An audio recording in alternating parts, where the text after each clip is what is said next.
A very good morning to you, and thank you for keeping it NTV at exactly 5 minutes past 11 a.m. I welcome you to this special broadcast ahead of the World Day Against Child Labor. And today we will be shining a light on the issue that continues to steal the childhood and future of many young children in Uganda. And while Uganda's Constitution and the Employment Act clearly prohibit the economic exploitation of children, the reality on the ground paints a different picture. And here is how. The International Labour Organization estimates that about 160 million children are engaged in child labour, with nearly half involved in hazardous work globally. Now, the African continent bears the highest burden, with 1 in 5 children, which is approximately 92 million, affected. Now, most of these children, 85% of whom are engaged in agriculture, 11% in services, and 4% in industry. Now, in Uganda, the challenge has intensified in the recent years, with the portion of children involved in child labour rising significantly from 14%, approximately 2 million children in 2017, to 39.5%, which is approximately 6.2 million children in 2022. Now, this underscores the urgent need to renew and coordinate efforts to protect children's rights. And so this dialogue is part of the activities leading up to the World Day Against Child Labour. And of course, this year's theme nationally is under the End Child Labour and Let Us Speed Up Action. And so this day is commemorated globally on the 12th of June 2025, and it aims to reflect on the progress, share strategies, and recommit to concretize actions in tackling child labour. And with this discussion, we also aim to elevate public awareness and catalyze multi-sector efforts, especially in light of Uganda's commitments under the Sustainable Development Goals, as well as national development frameworks. And joining me in this discussion are experts, stakeholders, as well as child rights activists who will be sharing insights on how this growing vice can be dealt with. And you can as well be part of the conversation by following the hashtags World Day Against Child Labour and End Child Labour. And you can also feel free to engage on our different social media platforms. And also, this conversation has been made possible by the Initiative for Social and Economic Rights, ISA. And without further ado, allow me to introduce my panelists, whom we are going to be sharing insights on the issue with child labour, of course, ahead of the celebrations that will be marked on 12th of June. And joining us is Irankunda Martha, who is the acting head of the prosecution unit at the Ministry of Gender, Labour and Social Development. Thank you, Martha, for joining us, and good morning. Good morning. Thank you for having me. All right. Also with us is Musa Okello, the Chairman General of the National Organization of Trade Unions, NOTU. Thank you, Mr. Okello, for joining us. Thank you, moderator, and thank you for receiving me. Also from the Initiative for Social and Economic Rights is the Program Manager, Elizabeth Atori. Good evening to you, Elizabeth, and thank you for joining us. Thank you very much. I'm glad to be here. Pleasure, pleasure. So without wasting any time, I'd like us to get into understand the topic or the subject matter that we are having with us, and just define what child labour is and how is it different from acceptable forms of child work, such as helping at home and age-appropriate tasks. Because before we came on air, I was telling you that a neighbor might spot a young child, doing house chores, mopping or fetching water and all of this, and they could categorize that as child labor. So for the benefit of this discussion and the viewer, let us start with understanding what child labor is. And I think I'll start with Mr. Okello. Thank you very much. Child labor is any work that deprives a child of their opportunity to grow normally. When a child cannot go to school, a child is not allowed to develop mentally, a child is not allowed to develop physically without being subjected to heavy work. Child labor is also that work that a child does for pay, and it deprives the child from time that would be used for going to school. Yes. Okay. And from Martha? Thank you so much. Just to add to what he has said, this is work that is mentally, morally, socially, and physically an endangerment to a child's upbringing, and it also interferes with the child's attendance of school. So any work that may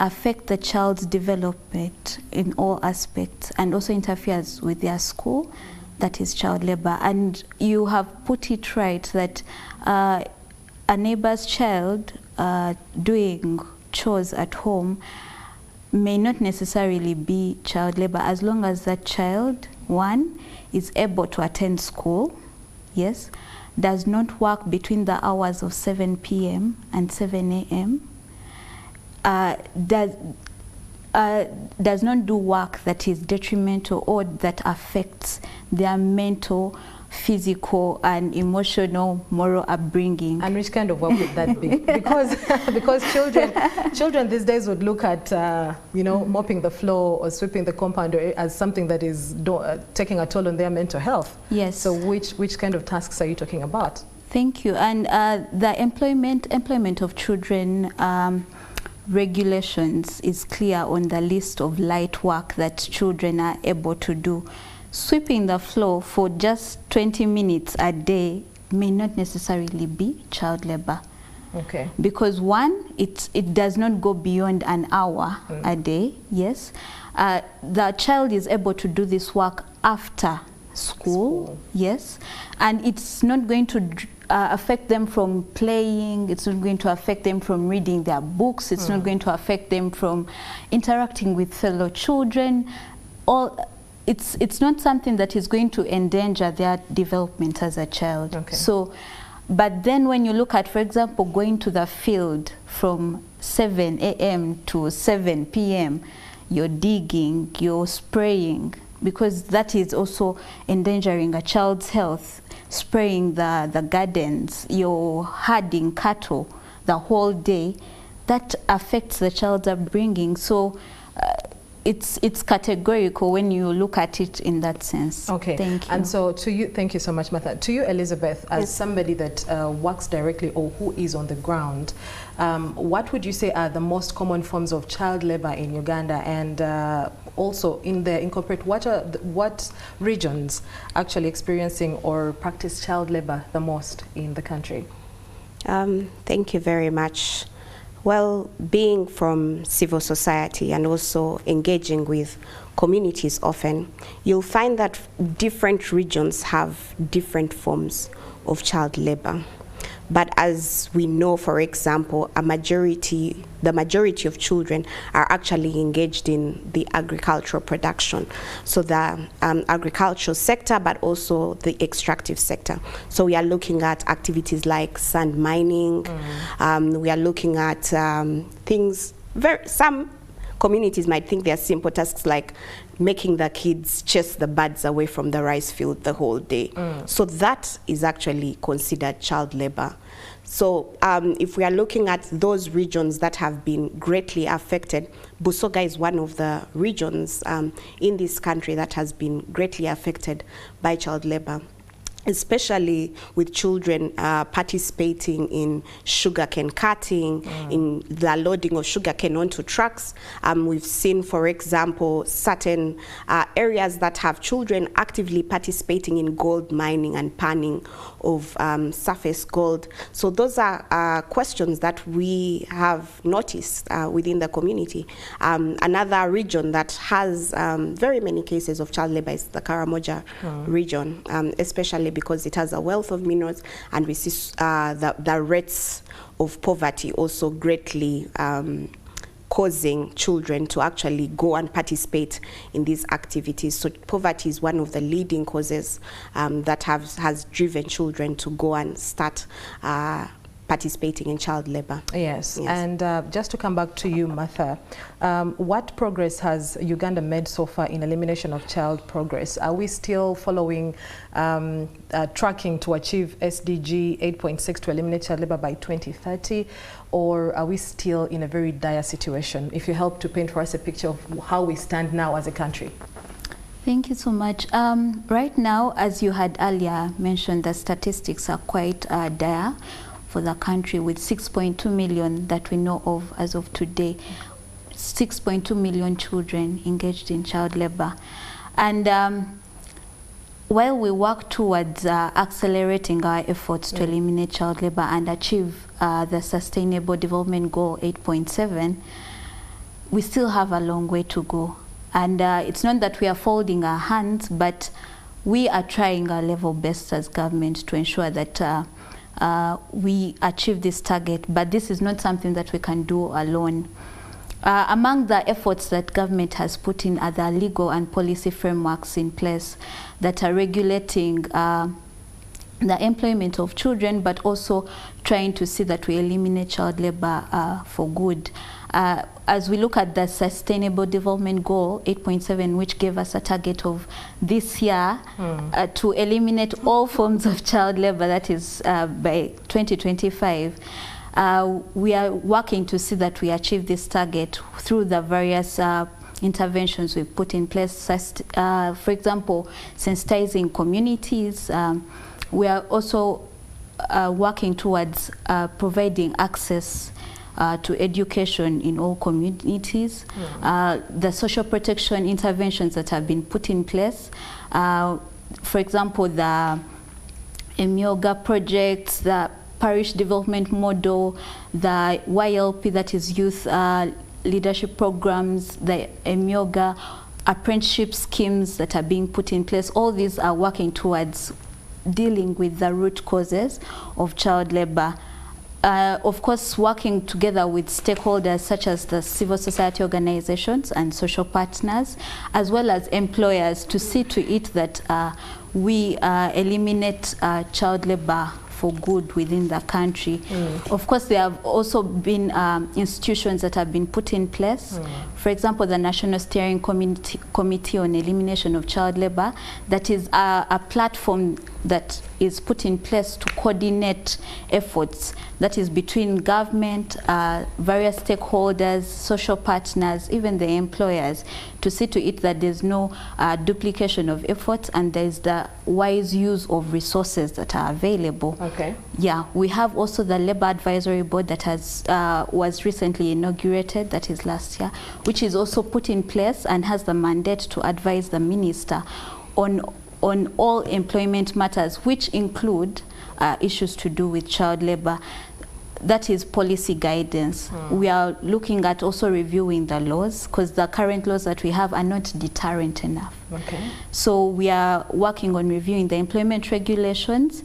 We're also working on reviewing the employment of children regulations to ensure that the punishment that's set are also quite deterrent to deter employers from engaging or from employing children illegally.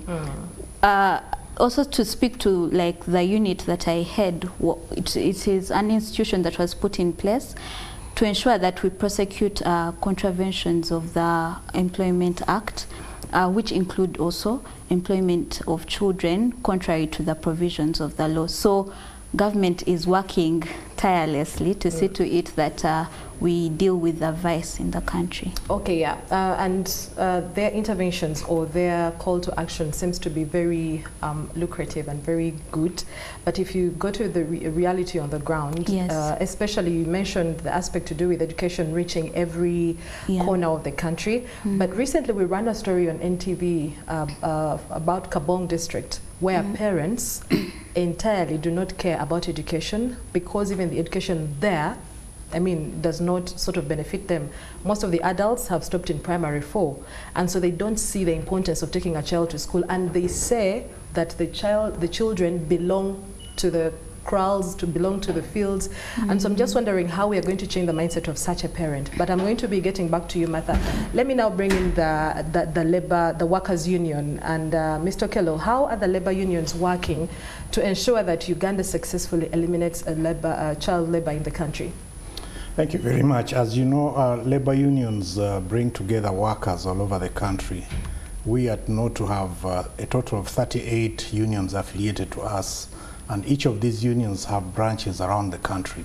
So we are using our networks to sensitize the parents, sensitize the communities about the dangers of child labor. We are also calling upon employers who employ the parents to provide decent jobs, In decent jobs, I mean jobs that pay well, so that parents are able to take their children to school and enable them to avoid situations that will not allow them to go to school. Because when a parent is earning good, then there is no need for a child to start working at an early age. I personally come from a peasant community. I started working at an early age of 13.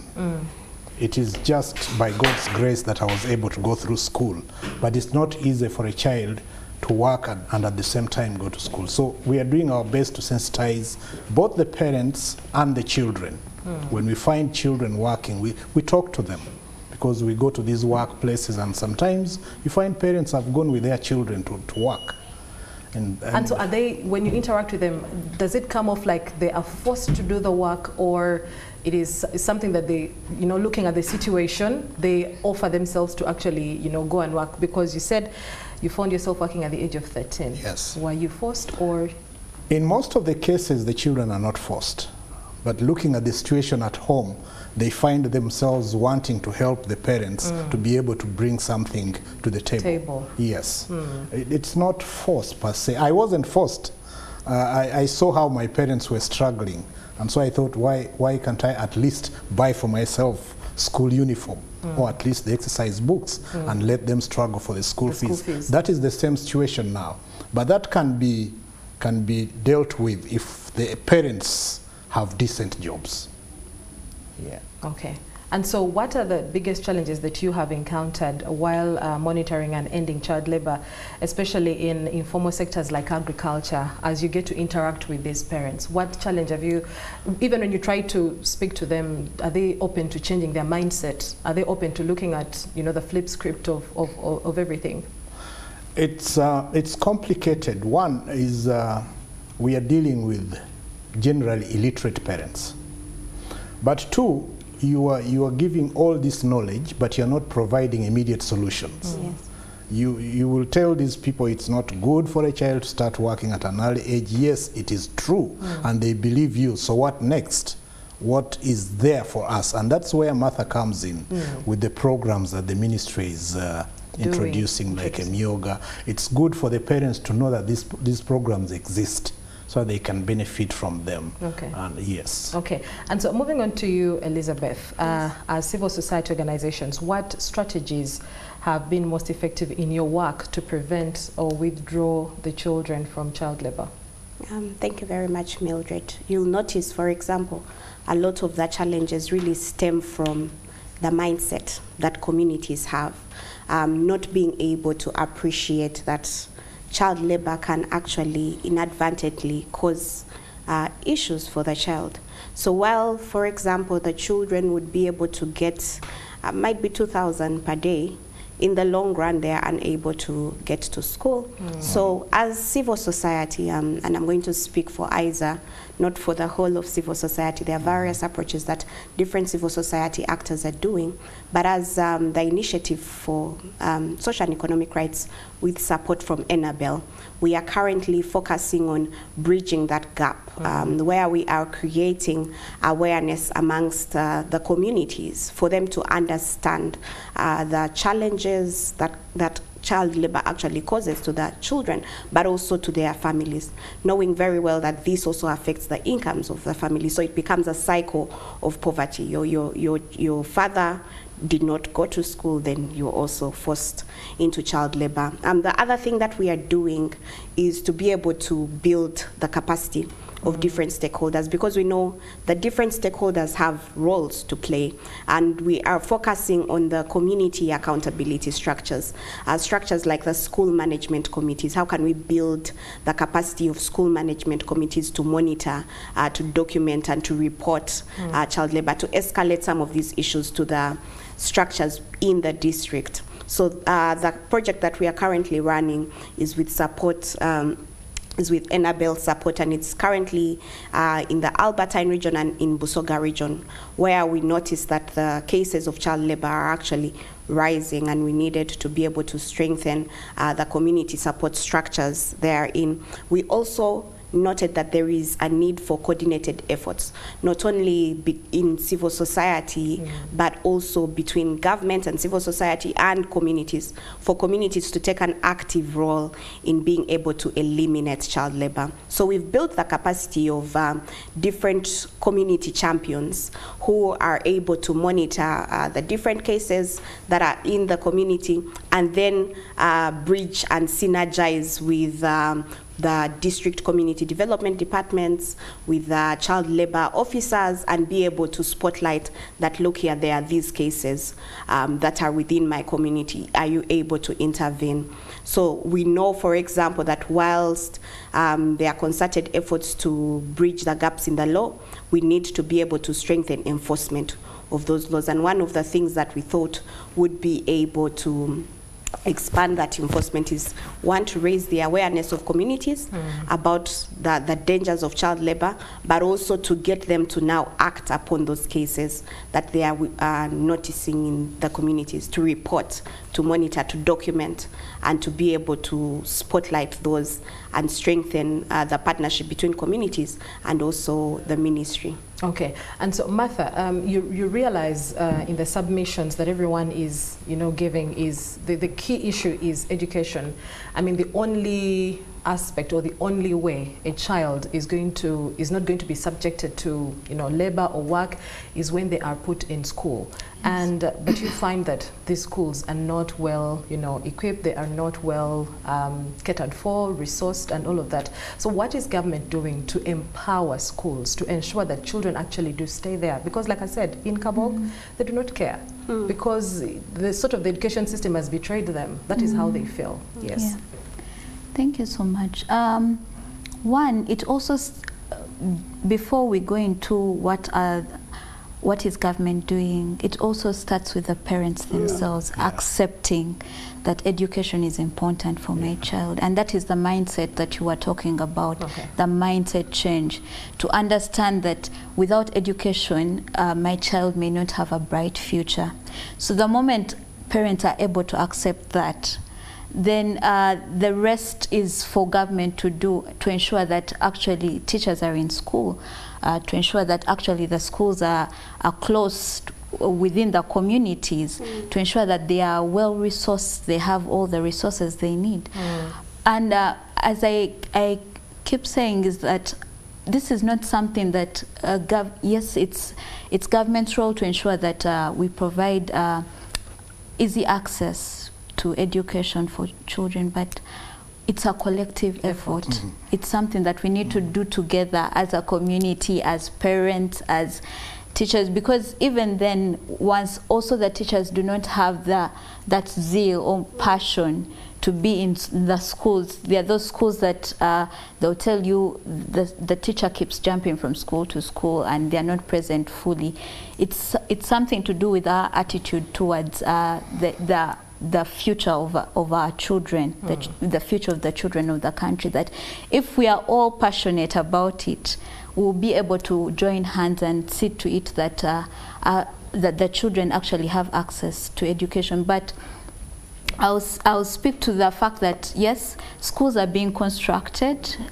Yes, it may not be at the fast rate that we expect, but at least something is being done, and teachers are being deployed, and we just, as Ministry of Gender, and I'll speak to what ministry is trying to do, is to ensure that we sensitize our communities, that even with what we have, we can still thrive. That yes, more is to come, but with what even that is available, we can still be able to provide good education to the children. So this community awareness and sensitization is quite key. One, to the parents, community leaders, because also them, they are responsible, they have a role to play. Yes. If you go through your community and there are children that are playing in the minefields, they are playing in plantations, they are working, you as a community leader, you have a role to play to ensure that that child, you question the parent, why isn't this child in school? And it's something to, even as community members, you may not have a child, but you can look into your neighbor's house and be able to identify, are these kids going to school and what do we need to do as a community? That kind of brotherhood or togetherness. Once we join our hands together, we'll be able to tackle this. Okay, yes. Before I come to you, Mr. Okello, to tell us what the workers are actually doing to try and stop this, because you will find a sane person also employing a very little child, because, I mean, at the end of the day, they want their work done. I just still want to stay with Martha and take us through what the law says about, you know, employment. In there, also highlight what is the age that is considered legal for employment in Uganda, and under what conditions can, maybe when there are exceptions, can a child be employed? Okay. One, any child below the age of 12 is prohibited from engaging in any kind of work. Not even light work, the light work that we talk about, the sweeping. As so long Mr. as Okello was already of age at the time. Yes, so as long as a child is 12 and below, they are prohibited from doing any kind of work. Then from 14 and below, then they can do the light work. That is the work that we described, sweeping. Chores. Yeah, the normal chores at home, but briefly, that is not more than an hour a day, and not between the hours of 7 p.m. and 7 a.m. Yeah, and as long as it's not within the school-going hours, okay? They're also entitled to rest during the weekends. And then from 16 and above, they're allowed to do work that is may be hazardous, but with the supervision. Sorry, not hazardous, sorry. They may be engaged in work, but with the supervision of an adult. Yes. So, but all children should not be engaged in any hazardous work. Yeah. And so if, are there specific penalties or consequences for individuals or companies that violate the child labor laws? Right now, the penalties are so low. And that is what we are working to revise, because... when you say so low, what do you mean? They're not strong enough? You mean they're not strong enough? Yes, they're not strong enough to deter someone from actually engaging, to deter them from employing children illegally. And yes. so shall we hit our target of 2030 if the law is still the way it is? That is why we are working to see that we review the laws, and we are fast tracking to see to it that we review these laws as fast as possible. So, Mr. Okello, as from the Workers' Union, what role can workers play in reporting child labor and also putting an end to it? Like I said, some people don't care for as long as their work is done at the end of the day. What role do they have to play? As I said earlier, we have a good network all over the country. One of the things that I think we should embark on as a workers' organization is organize continuous meetings in local areas and talk to the parents, and also, if possible, find an opportunity with the young people and talk to them about the benefits of education. There is this excuse that schools are not near within the vicinity. That is not true. When we were going to school, there were no schools. I personally walked 7 kilometers from home and 7 kilometers back every day. But I was able to go to school. Now that is different in the same place where I used to walk 7 kilometers. Now you just walk about 200 meters and you're in school. So there is no excuse in that direction. Along the line of poverty, that is also another very serious excuse that many people want to give. It's not an excuse, Mr. Okello. It is to some extent, yes. It is an excuse? Yes, to some extent. Why so? Why so? Because I was poor. I was from a poor family. I was able to go to school. It takes the attitude. But maybe your parents, again, maybe your parents did believe. That's where I was going. The parents' attitudes need to change. They need to understand that the children's future lies entirely on their education. Where we are going today, nobody is going to survive if you do not have education. We are moving into AI. Some of us who belong to the other generation are getting lost. So your child needs some basic education to be able to survive in the future that we are going into. Yes, but the issue of poverty should not be taken lightly. And now we are in an era where we have single fathers, single mothers, and you find that, you know, taking care of their children takes a toll on them. And before you know it, you have to join hands and sort of collect money, you know, as a family. And that is where you see, even just the picture on the screen, you see that children as young as 6, 5 are just trying to make ends meet. And Mildred, might be if I could just pick on that point. Yes. I'll give you a very live example. While we were working with the communities, there is a particular child that we found bricklaying, 6 years old, making bricks. And we counseled the child. And the child took us to the mother. The mother is a single parent, cannot afford any basic scholastic materials. And what the child asked us is, so what next? If I'm not bricklaying, what next? What next for me? Where do I get the scholastic materials? Where do I get the fees that I need? And whilst we say, for example, that they are public schools, there is UPE, USE, there are still some charges that children have to pay in order to access some of these services, especially in the rural areas. Small charges like getting PTA fees is something that could be prohibitive if we are looking at families that are generally struggling because of poverty. So the challenge around poverty and being one of the leading causes to child labor is something that we definitely need to look at as a country. And I'm glad that government is putting in place interventions like the parish development model to be able to give families certain incomes. And these interventions, of course, need to be strengthened. We need to continue to build upon these interventions that we are having. The other thing that I would say, for example, in that particular case, is how do you then enforce that case against child? Do you go to enforce against the child? Is the child the criminal because the child is the one now bricklaying willingly, because they have seen the situation at home. Yes. And it's not only bricklaying. We see so many, just an example of Kampala alone. You'll find children hawking. You know, you're walking from 7 a.m. to even 8 p.m. in the night. And you know, issues of security also do come in.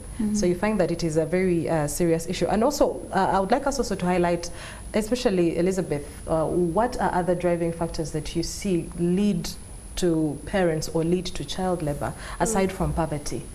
Yes, I think we should be dealt with. I did talk about the question around mindset. Okay. And that's what Mr. Okello was really also highlighting. Yes. So even in instances where poverty might not be a very prohibitive factor, you find that communities have accepted the fact that children can work and bring back home some money. You'll find a parent sending their little children. In Kampala here, you find them hawking maize. Deep late in the night, might be 11 p.m., you're going back home and the child is begging you to buy certain items. So it's actually a question of the community's mindset to this question of child labor. The community understanding, one, that it's criminal, and two, that this actually causes challenges not only to the child but to the family. And we found that the mindset is as a result of different factors. Some are cultural, others are really social, because people have grown up, for example, in the community where they themselves were child laborers. Now they have children, they are okay to let their children go. But it's something that we all need to have concerted efforts. Towards to make sure that at the very least people get to understand that it should never be an option for a child to work. Mr. Kelly, it seems like you have something that you need to add to that. You know, the issue of parents failing to take their children to school is quite disturbing. You know that this country had something called graduated tax, and every person, every male adult was required to pay that tax every year. That tax was removed. You also know that the public schools we have, the president has repeatedly said, don't charge the parents. So those schools are as good as free. You see? So the only thing that is the parent is required to do is buy exercise books. Which money they also don't have. And uniform for the children. I believe that is manageable. At least. It is manageable. And parents should make an effort to ensure that the children are in school. There are programs government is talking about. People should take advantage of these programs and be able to sustain their families. We are appealing. We are actually not saying they are criminals if they don't take their children, but we are appealing to parents. Take your children to school. You are helping not just yourself, but you're helping the child to have a better future. You're also saving the country from having future complications with people who have not gone to school. It is possible to take children to school. Yes. And like I said, it is the ultimate way to prevent or to curb child labor. Back to you, Elizabeth. I know you've highlighted some of the initiatives that have shown promise in reducing child labor in Uganda. What other initiatives is the CSO, civil society, particularly ISA, working on to see that this issue is dealt with once and for all? Yeah, we are actually currently undertaking research to understand how are other countries able to tackle this particular challenge, because child labor is not specific to Uganda. I mean, across Africa, you've heard about the statistics from the International Labour Organization. So understanding across Africa, how are other countries able to be able to deal with this particular challenge? This research, we hope to be able to launch it soon. But one thing is certain, there is a very clear way for us to be able to deal with it, and it's on the question of enforcement. And I'm glad that Ministry of Gender, through their prosecution department, will now start actually actively prosecuting some of these cases, especially in relation to employment of children. If we are looking at the Uganda police report and are tracking which particular cases are there in terms of child labor, well, the last time I checked, I didn't find a case reported within that particular report. What that then means, there is progress? It means we have room to actually grow into enforcement of child labor. And if we are able to tighten the fines, if we are able to ensure that the perpetrators are actually put to book, we will see that even the community's attitude changes, right? If the community knows that, for example, if I involve my child in child labor, then I might be arrested myself, or I would have to pay a fine. Then we will see, for example, that the communities start to ensure that these children are not involved in child labor. But right now, as we stand, we actually need to be able to strengthen efforts amongst all stakeholders. So that's something that ISA is also currently focusing on, not only to strengthen the efforts of civil society, but to work together with private sector to build the capacity of businesses to understand how they can also, within their premises, under their own control, be able to strengthen systems within their businesses that can prevent the employment of children. We are working with outgrowers, we are working with the various departments within the district to be able to also build their capacity to spotlight, to monitor, to document, and then to report child labor. Okay. So it's a whole system approach that needs to be adopted. Okay. Yeah. And for those of you that are just joining us, the conversation that we are having is a World Day Against Child Labor that will be marked on the 12th of June 2025. And the conversation in studio is shedding light on the plight as well as finding solutions to end child labor once and for all. And from the panelists, insights indicate clearly, we as a community, you as parents, everybody has a role to play. It is a multi-sectoral approach. And so bringing me back to our question to you, Martha, as government, what are some of the other initiatives that you see working on that are promising to end child labor? Because it is something that, while the law exists, I feel like it is something that is going to stay around for a little bit. Okay, yeah, I think I had highlighted on some of the initiatives that government is doing with the policy review. Yes.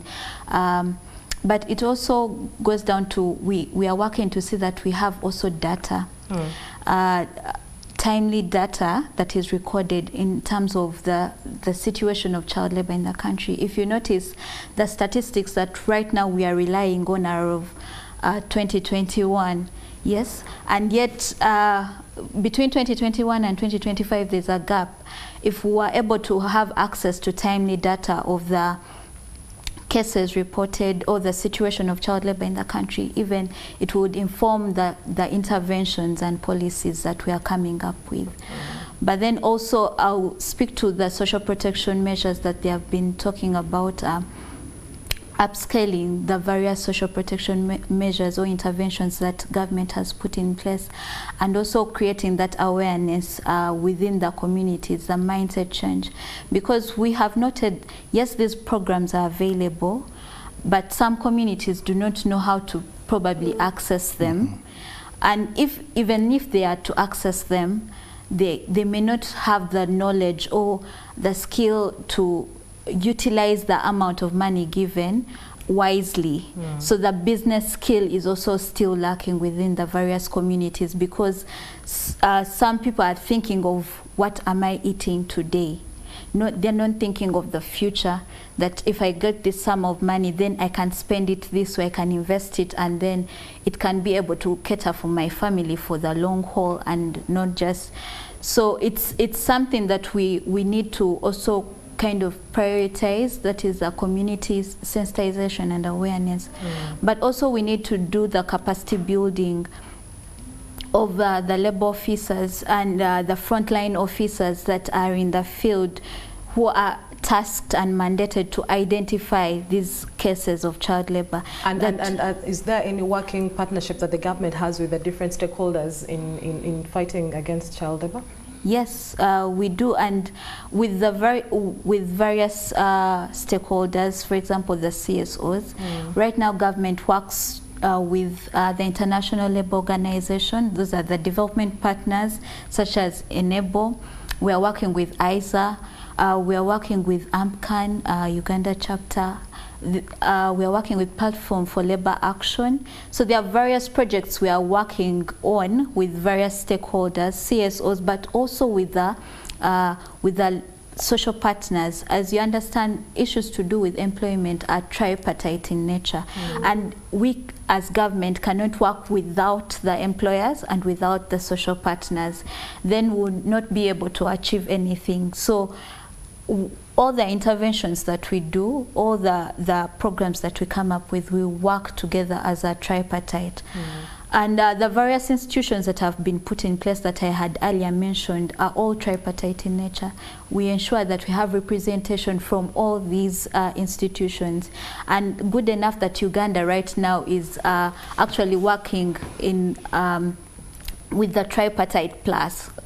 That is with the CSOs. So it's the tripartite, but then the plus stands for the CSOs. So in all interventions that we do, the various engagements that we have and hold, we try to involve all the three to ensure that we have a like-mind kind of approach towards the situation that we have. Okay. Yes. Mr. Kello, as you carry out your work as the trade labor union, have you encountered scenarios where an employer, you've come across an employer that has, has a child as one of their employees, and how have you handled such cases when they're presented to you? Well, in our case, it's not a common thing to find employers engaging children. Because we deal with established institutions, which most of which abide by the existing laws. But you will find parents who go with children to the places of work to help them do what they are supposed to do. And that is very common.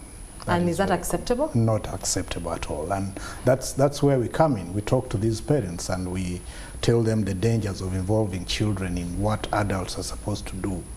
That one we encounter from time to time, but the employers we deal with, it's not common. Okay. It's not common. Okay. And so looking at solutions. We have talked about the role of the communities and institutions. Clearly, like you said, it is a multi-sectoral approach. We'll also have to look at some of the solutions and interventions, you know, to curb this. Also shedding light on the impact that child labor has physically and mentally on the health of children. This is something that people may not take seriously. They might look at it as, you know, putting extra hands and, you know, making extra money, but this takes a toll on the children. Elizabeth, you're on the ground. What does it look like? Well, I'll just start from where Mr. Okello ended. So for example, if as a mother, I'm taking my children to come and pick tea with me for might be 3 hours in a day, what that means is that child is not in school, number one. Yeah, so they are in fact unable to learn as their colleagues are learning. The second thing is, while they are picking tea, and I'm just using the scenario of tea picking, while they are picking tea, there are so many scenarios that could happen that could actually endanger the life of that child physically. Perhaps they are bitten by a snake, or they are at that point exposed to certain environments that even for them would lead to sexual violence. We've had so many cases where children have managed to actually get violated while they are in child labor. So these cases cause children to inadvertently expose themselves to dangers that they shouldn't be exposed to in the long run. But even that child that actually engages in child labor, it's very difficult to convince that child to go back to school when they've managed to get 1,000, 2,000. We saw this post-COVID. The children were working, and then when we opened schools up, there were so many children that refused to continue because they were getting some money. Some will ask you, but I get more money than the teacher. Why? why should I go back to school? And the reason why I'm in school is to get the money. So if you're sending me to school to get the money, and right now I'm getting the money, then I'm not willing to go back to school. But what they don't understand is, in the long run, they are unable to read, they are unable to write. What's the future of this child that is picking tea? And we then now actually perpetuating that cycle of poverty. So this same child will be the one that will have their children also get into child labor. And that's what we are seeing in the community. It's a vicious cycle. Yeah. Okay. So we need to actually curb. We need to curb it. We need to curb. All stakeholders need to come on board. Like Martha said, it's not only government. Civil society needs to come on board. Other employers need to come on board. We also need to make sure that the communities themselves get on board.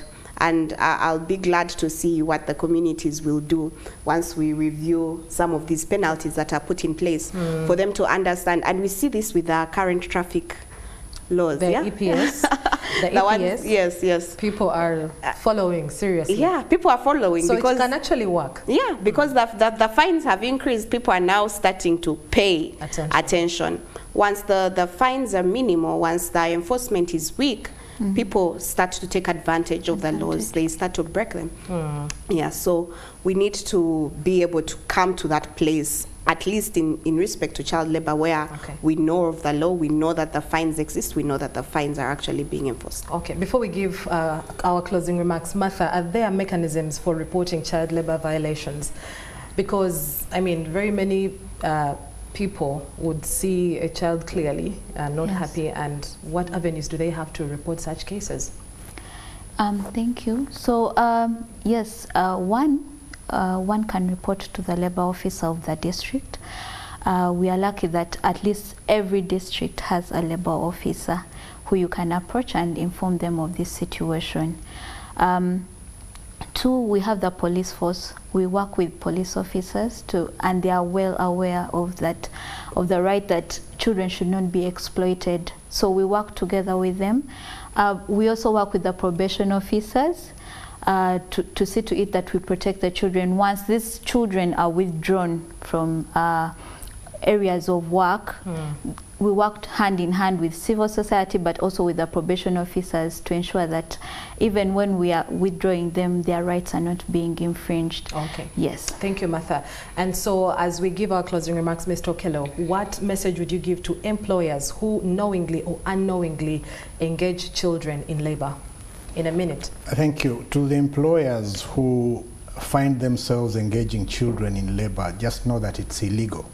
And the law will come after you if you cannot stop it. But also you can stop it before they come for you. It's not good. You're depriving these children of a future. Okay. Yes. Thank you. And to Elizabeth, what more, in your closing remarks, what more do you think can be done to raise awareness and create sensitization to ending child labor? Well, mine is a call to action. Okay. It's a call to action to all stakeholders to join the fight to eliminate child labor. It's not only government, it's not only civil society, even communities need to come on board. So can we start to document any cases of child labor in our community? Can you report those cases? Ministry of Gender now has a prosecution department. Please, I am sure that doors are open to be able to address such challenges. Walk to your district, report to the labor officer, report to the senior district community development department, and be able to spotlight these cases. Okay. And to you, Martha, what would be your closing remarks? Thank you. One, we need to be well aware of what the law provides in terms of who is allowed or which child is allowed to work.